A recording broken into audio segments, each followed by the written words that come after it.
मैं हूं आपकी दोस्त वर्षा।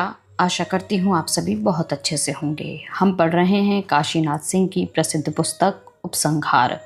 अगर आप हमारे चैनल पर नए हैं तो हमारे चैनल को सब्सक्राइब करना, हमारी वीडियोस को लाइक करना और उन्हें शेयर करना ना भूलें। तो चलिए चलते हैं बिना किसी देरी के अगले भाग की ओर। अपने ऐन्द्र द्वार के समुद्र तट पर टहलते हुए कृष्ण अनायास बीच बीच में ठिठक जाते थे आज, और खड़े हो जाते थे त्रिभंगी मुद्रा में।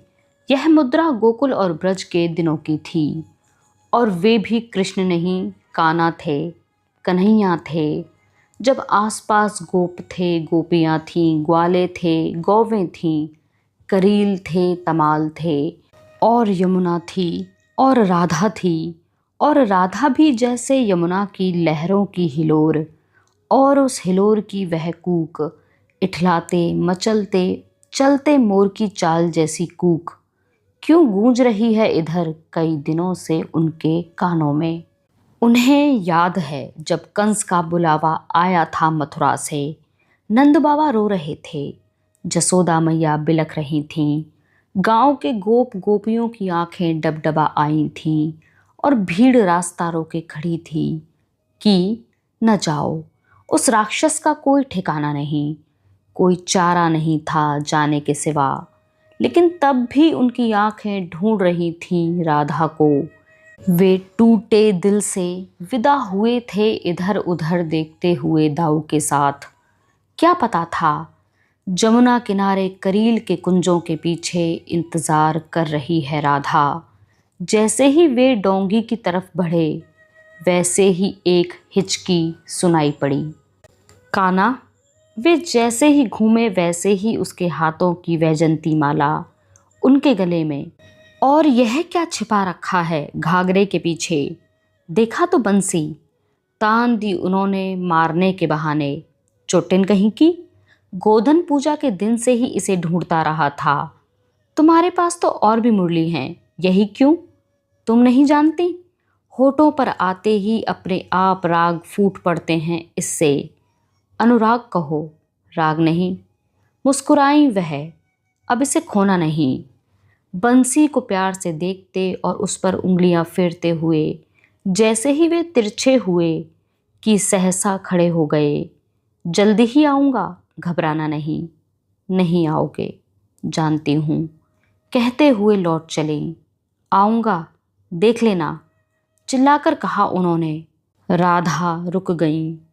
तुम क्या आओगे? आऊँगी मैं और तुम्हें ले जाऊँगी। कंसवध के बाद स्थितियां ऐसी बनी कि वे लौट नहीं सके। अपनी विलाप करती विधवा बेटियों को देखने के बाद जरासंध ने मथुरा को मटियामेट करने की तैयारियां शुरू कर दी। इधर महाराज उग्रसेन ने दोनों भाइयों से कहा, मैं बूढ़ा हुआ, तुम ही दोनों मेरे सहारा हो। मथुरा तुम ही लोगों के भरोसे है, अधर में छोड़ कर ना जाओ। राजमहल के एक ओर अतिथि गृह था, दूसरी ओर कंस का विश्राम कक्ष। छोटे छोटे महल। कृष्ण को अतिथिशाला में रखा गया। सघन सुरक्षा के बीच षड्यंत्र और घात की आशंकाएं थीं। एक तो अब भी कंस के कुछ विश्वास पात्र हो सकते थे, दूसरे रानियों के सेवक सेविकाओं में से अनेक मागध थे जिन्होंने मगध लौटने को मना कर दिया था। ऐसी व्यवस्था महाराज की ओर से की गई थी। अतिथिशाला के मध्य में विशाल सभागार था, जिसके चारों ओर भव्य सुसज्जित कमरे, सुनहरे पायों वाले चांदनी पलंग, सब में कालीन। कालीन सभागार में भी थे, सफेद और गद्देदार। छत पर कई झाड़ फानुस, और चारों दीवारों पर शिकारी कंस के मारे हुए एक से एक खूंखार जंगली जानवरों के सिर। चारों तरफ दीवारों से सटी हुई आरामदेह कुर्सियां। कृष्ण ने बीचों बीच कालीन पर अपना दरबासन बिछाया, उसके ऊपर दरी, और उसे ही अपना आवास घोषित कर दिया। अतिथिशाला तक पहुंचने के 5 दरवाजे थे, जिन पर द्वारपाल भाला बर्छा खड़ग लिए दिन रात पहरा देते थे। महाराज का आदेश था कि कृष्ण जिससे मिलना चाहें उसी को उनसे मिलने दिया जाए, किसी अपरिचित को नहीं। कृष्ण का द्वारपालों को आदेश था कि नंदगांव और बरसाने के किसी भी आदमी को रोका ना जाए। जरासंध के आक्रमण को कैसे निष्फल किया जाए, इस बात को लेकर इन दिनों अनाधृष्ट, विपृथु, अक्रूर और दूसरे अमात्यों सेनापतियों के साथ रात रात भर विमर्श चल रहा था। कृष्ण दिन में आराम करते और रात में बातचीत।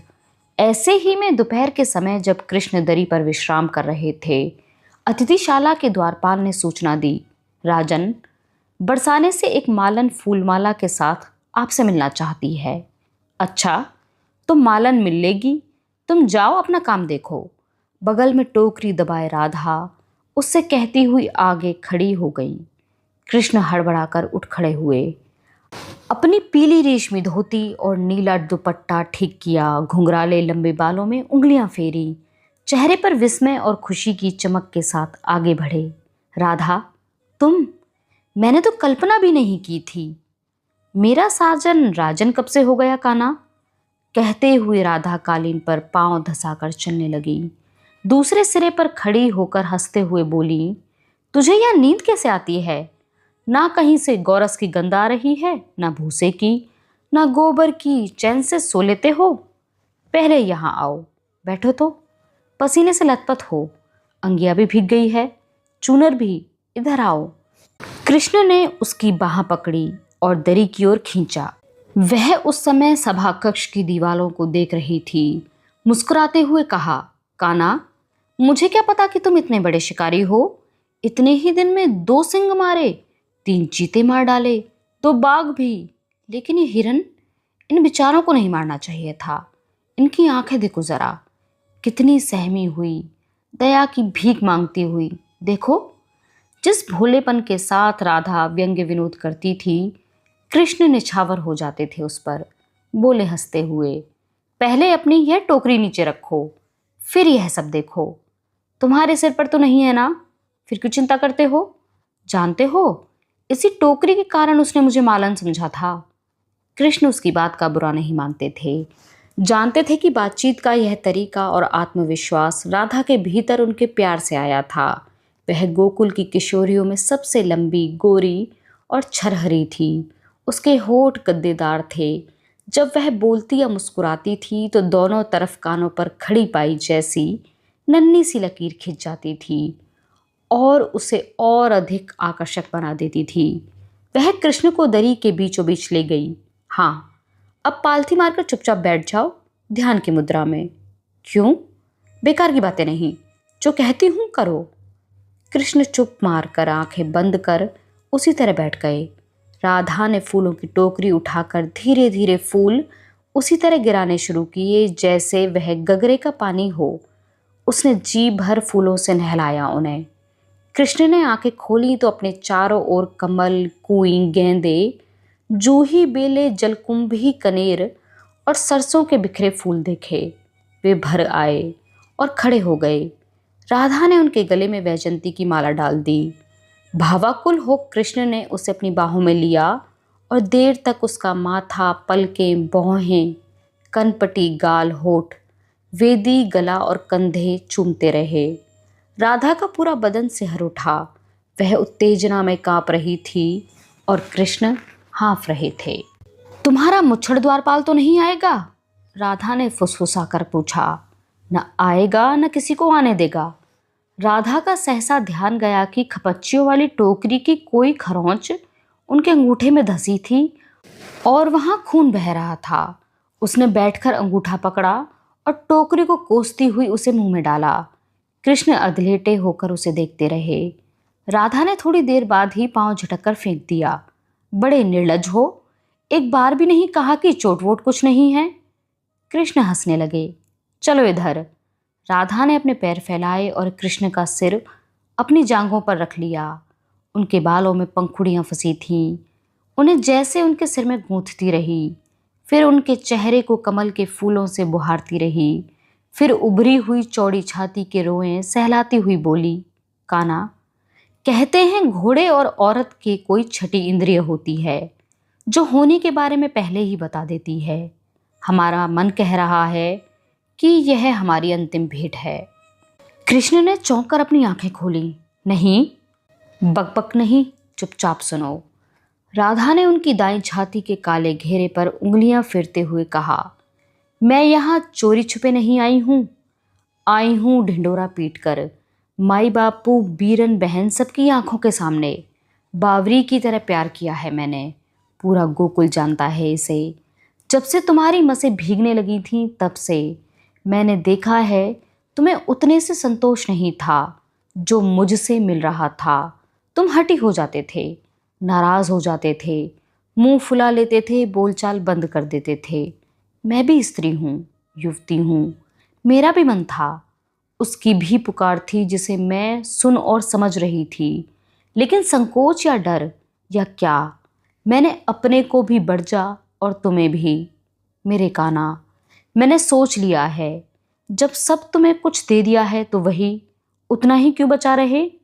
नहीं चाहती कि कभी तुम्हारे या मेरे मन में यह बात आए कि हमने प्यार तो किया लेकिन इतना बचा रह गया। इस बात का ना तुम्हें पछतावा रहे ना मुझे। इसी निश्चय के साथ आज तुम हो और तुम्हारी यह राधा है। कृष्ण उठकर बैठ गए, एकटक उसे देखते रहे। आवेश और उत्तेजना में उसे अपनी बाहों में खींच लिया। राधा ने उनकी कलाई पकड़ ली। लेकिन सुन लो, मेरी एक शर्त है। हम चाहे जो कुछ करें करें और करेंगे, लेकिन इस राजमहल में नहीं। करेंगे तो जमुना के कछारों में, करील के कुंजों में या तराई में मीलों फैले झूमते सरसों के खेतों में, जहाँ हमारा प्यार जन्मा है और फूला फला है। हमारे मधुर मिलन के साक्षी रहें तो धरती, हवा, आकाश, बादल, ये बागचीते वाली दीवारें नहीं। कृष्ण असमंजस में ठंडे पड़ गए। उन्होंने राधा को छोड़ दिया। यह कैसे संभव है राधे? बाहर निकलना ठीक नहीं अभी। मेरे खून के प्यासे हैं कंस के आदमी, रानियों के सेवक सेविकाएं, दुर्ग के बाहर जरासंध के गुप्तचर। अभी तो समझ भी नहीं पाया हूं मैं यहाँ की राजनीति। राधा ने प्यार से कृष्ण के सिर पर हाथ फेरा। देखो काना, मैं कहीं भागी नहीं जा रही हूँ, रहूंगी बरसाने में ही, इंतज़ार करूंगी। फिर हंसकर कहा, वहाँ कोई शर्त भी नहीं रहेगी, समझा? क्यों, अब नहीं आओगी क्या? नहीं, मैं नहीं आऊँगी। आना होगा तो तुम आना। उठो तो, जाने से पहले तुम्हें अपनी बाहों में तो भर लूँ, आँखों में तो बसा लूँ। राधा के जाने के बाद कृष्ण ने टोकरी के बगल में ही एक पोटली देखी जिसमें बरसाने का दही, माखन और ओदन था। ये उन्हीं के लिए लाए गए थे। प्रेम योग की मेरी प्रथम दीक्षा गुरु। कृष्ण ने उदास होकर सागर की ओर देखा और खुद से कहा, देखो तो ये कब की बातें हैं, जैसे पिछले कई कई जन्मों की। कितना आसान है यह कहना कि आत्मा वही रहती है, सिर्फ देह बदलती है, पुराने वस्त्र की तरह। यहाँ आत्मा भी बदलती गई और देह भी। रेतीले मैदान का कई चक्कर मारने के बाद कृष्ण ने थकान महसूस की। इधर कुछ दिनों से उन्हें लग रहा था कि अब वे थक जाते हैं। इससे पहले थकान क्या होती है वे नहीं जानते थे। वे लंबी लंबी सांसें लेते हुए श्याम शिला पर आ बैठे। वे उसी शिला के शिल्प लगते थे जब उस पर बैठते थे। उनका नीला वर्ण स्याह पड़ चुका था, एकदम सलेटी। उनकी लंबी सफ़ेद दाढ़ी छाती पर फहराती रहती थी। चौड़े कंधे झुक गए थे, सिर के बाल घुंघराले नहीं रह गए थे। कानों को ढके हुए कंधों पर झूलते रहते थे। खोपड़ी बीच से थोड़ी गंजी हो चली थी। जिस मुस्कान के लिए वे जाने जाते थे वह कुरुक्षेत्र में ही कहीं खो गई थी। उसके बाद से कहीं नहीं दिखी, ना होठों पर, ना चेहरे पर, ना ही आँखों में। उन्हें नहीं पता चलता था, लेकिन रानियों का कहना था कि कुछ ऊंचा सुनने लगे हैं। हथेलियों की पीठ पर नसें उभर आई थीं, लेकिन चेहरे पर अब भी वही चमक और दीप्ति और भव्यता थी। वे परेशान थे, रेत पर टहलते टहलते सोचते हुए कि अंतिम बार बंसी कब और कहाँ बजाई थी और किसके कहने पर बजाई थी और किस राग में। उन्होंने बंसी बजाना सीखा था खेल खेल में, चिड़ियों से, गायों, बकरियों, भेड़ों से, यमुना की लहरों हलकारों से, बाजरे ज्वार के खेतों से, बादल की गरज और बिजली की चमक से, और पीपल के पत्तों से भी जिसके नीचे वे बैठते थे। आज उनका एकांत, एकाकीपन और सागर बंसी की मांग कर रहा था उनसे। उन्होंने दारों को भेजा था महल कि मथुरा से लाए गए सामानों में एक बंसी भी थी। वह देखे उन्हीं सामान में कहीं ना कहीं ज़रूर होगी। और वह मिल भी गई, और मिली तो ऐसी कि कृष्ण रुआं से हो गए। वह बंसी नहीं, हाथ भर लंबे बांस के 2 फट्टे थे, कुचले हुए मुंह वाले। यह वही बंसी थी जो नंदगांव छोड़ते समय राधा ने उन्हें दी थी, इस हिदायत के साथ कि अब इसे खोना नहीं। वही जन्म से पहचान थी उनकी, और वही मिट गई। लोग उन्हें जानते थे 5 जन्य से, लेकिन उसकी आवाज़ उन्हें कभी अच्छी नहीं लगी। उसके स्वर से उन्हें धमकी और धौंस की बू आती थी। देखो तो कैसे एक पहचान मिट गई और दूसरी बन गई। वे चलते हुए दक्षिण पुष्पदंत द्वार की दिशा में बढ़ गए, लेकिन कुछ ही दूर जाने पर ठिठक जाना पड़ा। यहाँ से ताड़ों की लंबी कतार पुष्पदंत तक जाती थी, जिसके पीछे परकोटे की दीवारें थीं। कृष्ण कभी अपने रथ को सुबह या शाम ऐन्द्र द्वार से लेकर पुष्पदंत तक दौड़ाया करते थे किनारे किनारे। वे ताड़ के पेड़ समुद्र में डूब रहे थे, कई जड़ से उखड़कर गिर गए थे। समुद्र की लहरें दीवारों पर थपेड़े मार रही थीं। कृष्ण खड़े खड़े कभी समुद्र को देखते, कभी परकोटों को। जाने कैसे यह बात उनके दिमाग में आई। ऐसा तो नहीं कि जिस समुद्र ने द्वारिका के लिए कभी 12 योजन जमीन दी थी, उसे अब वह वापस लेना चाहता है। मगर क्यों? मगर क्यों सोचते हुए कृष्ण उस शिला पर फिरा बैठे जो लहरों की फुहियों में भीग चुका था। वे एकटक समुद्र को देखते रहे। उसकी बेखौफ दहाड़, गर्जना, उछाल, लहरों की उठापटक। उन्होंने अपनी द्वारिका पर नजर डाली और सोचा, ऐसा तो नहीं कि द्वारिका उस शिखर तक जा पहुंची है जिसके आगे सिर्फ ढलान है। नहीं, उनका मन कह रहा था नहीं। कृष्ण उद्विग्न थे। समुद्र में गिरे हुए ताड़ों, खजूरों को देखकर उद्विग्न थे कृष्ण।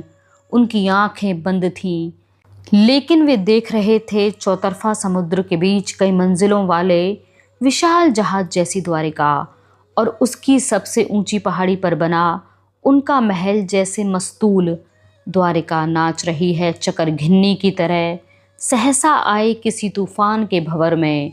चौंक कर उन्होंने आंखें खोली और चल पड़े महल की ओर। शाम ढल रही थी।